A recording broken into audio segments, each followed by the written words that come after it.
Tänan, härra eesistuja, härra minister. Mul on niisugune tunne, et tegelikult me keegi ei saanud vastust eelmisele küsimusele. Aga ma tahaksin jutuga minna veidi laiemaks. Ma tahaks rääkida demokraatiast. Esimene asi, mis mind isiklikult väga häirib, on see, et Riigikogu erakorraline istung kutsuti kokku laupäeva õhtul hilja. Sinna tulid kaasa inglisekeelsed materjalid. Osad neist materjalidest me saime kätte alles eile komisjoni istungil. Needki olid inglisekeelsed. Ja see on minu meelest ehe näide sellest, kuidas valitsus paneb Riigikogu fakti ette ehk teeb teda kummitempliks. Minu meelest ei ole see normaalne. Ma küsiks teie hinnangut sellele, aga ma küsiksin ka sellele teie hinnangut, et Kreeka rahvas hääletas maha abipaketi 6 nädalat tagasi, mis oli oluliselt leebemate tingimustega. Kreeka valitsus reetis oma rahva ja nõustus selle abipaketiga. Eile komisjonis me arutasime Kreeka käibemaksu määrasid, riigikaitsekulutuse määrasid, seda, kuidas peaks töötama Kreeka maksuamet. Kas see on demokraatlik, et Eesti Riigikogu tegeleb Kreeka siseriiklike asjadega, kuigi Kreeka rahvas on selgelt selle maha hääletanud? Aitäh!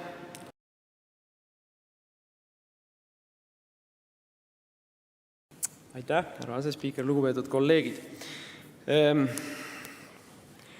See Kreeka võla asja arutamine ajab pulsi kõrgeks nagu trekiratturil. Alustaks ka natuke kaugemalt. Minu meelest on kogu sellel teema juures mitte fiskaalpoliitiline külg kõige olulisem, vaid poliitiline külg. Küsimus on demokraatias. Küsimus on nii Kreeka demokraatias kui Eesti demokraatias. Andres Herkel juba juhtis tähelepanu, me oleme sellele ise juhtinud komisjonis tähelepanu, et taoline menetlemine ei ole normaalne parlamentaarne käitumine. See ikkagi on parlamendi muutmine kummitempliks, kui meile nädalavahetuse hilisõhtusel tunnil mingid võõrkeelsed materjalid tulevad ja osad nendest materjalidest alles komisjoni laua pealt leitakse. Aga kõige olulisem praeguse abipaketi juures on see, et Kreeka rahvas hääletas maha sellise abipaketi tema leebemas vormis, mille järel Kreeka valitsus keeras oma rahvale selja. Nüüd meie siin oma otsusega täna aitame kaasa Kreeka valitsuse rahva tahte vastu minemisele. Meie ka õõnestame Euroopas demokraatiat, kui me sellega kaasa läheme. Lisaks sellele on loomulikult asjal majanduslik külg. See nii-öelda Kreeka abistamine on ebaõiglane Eesti inimeste vastu ja see on ebaõiglane Kreeka inimeste vastu. Kreekal on olemas pehmemad ja lihtsamad lahendused, aga poliitiliselt loomulikult ei ole need aktsepteeritavad teatud ringkondadele. Arvestame sellega, et koos varasemate käendustega, mis Eesti on andnud, kui me liidame siia juurde veel tänase otsuse tagajärjel lisakäendused ESM-i kaudu, on Eesti maksumaksja käendajaks 530 miljonile eurole. 530 miljonile eurole pannakse täna käpp alla, kui te selle poolt hääletate. Koos varasemate asjadega on see kokku. Nüüd see on väga oluline summa. Tuletame meelde kevadisi arutelusid maksude tõstmise osas, siis need summad, mida me siin oma maksutõstmistega saavutasime, olid oluliselt väiksemad. Kreeka hakkab neid rahasid, kui kõik läheb nii-öelda rohelise stsenaariumi või ilusa stsenaariumi järgi, hakkab neid rahasid tagasi maksma kusagil aastal 2022 ja see on EFSF-ist. Või seda, millal ta hakkab ESM-ist saadavaid rahasid tagasi maksma, me ju ei teagi, kas see on 2025 või 2030, keegi täpselt ei tea. Ehk siis me anname blankotšeki täna. Ükski normaalne inimene ei peaks seda tegema. Üks riik ei saa anda blankotšekki sellisele riigile, nagu on Kreeka.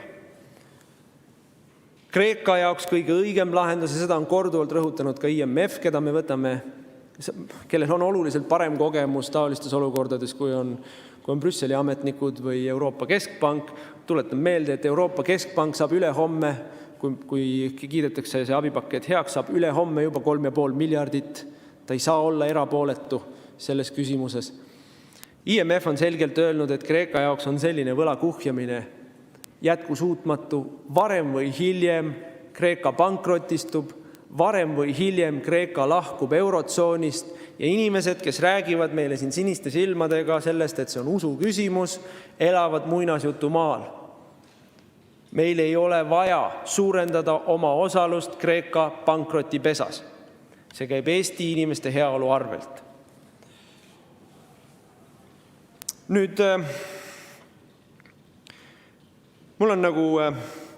ma sooviksin eriliselt pöörata küsimuse väiksemate koalitsioonierakondade poole.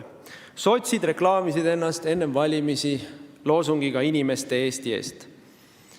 No mina ei tea, milliste inimeste Eesti eest, ega Eesti valijad seda loosungit väga ei uskunud ka, kui valimistulemusi vaadata.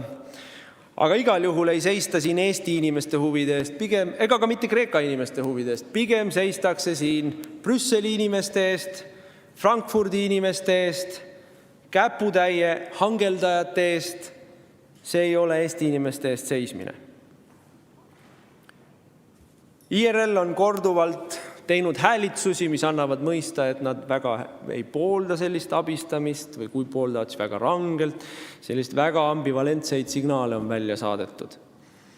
Aga tegelikult me teame, et kui tuleb aeg hääletada, siis nii sotsid kui IRL teevad nii, nagu Reformierakond käsib. Ja Reformierakond teeb nii, nagu Brüssel käsib. Kolleeg Juhan Parts nurises siin, et justkui heidetakse ette, nagu Eesti parlamendi liikmed või Eesti valitsus oleks Angela Merkeli lakeid. Aga ongi. Eestit valitsevad lakeid. Ja ma ütlen teile, selles lühikeses skeemis ongi kokku võetud kõik Eesti tänased hädad. Ja mitte midagi ei lähe paremaks senikaua, kuni rahvuskonservatiivid ei ole valitsuses. Aga ärge muretsege, see päev saabub. Tänan.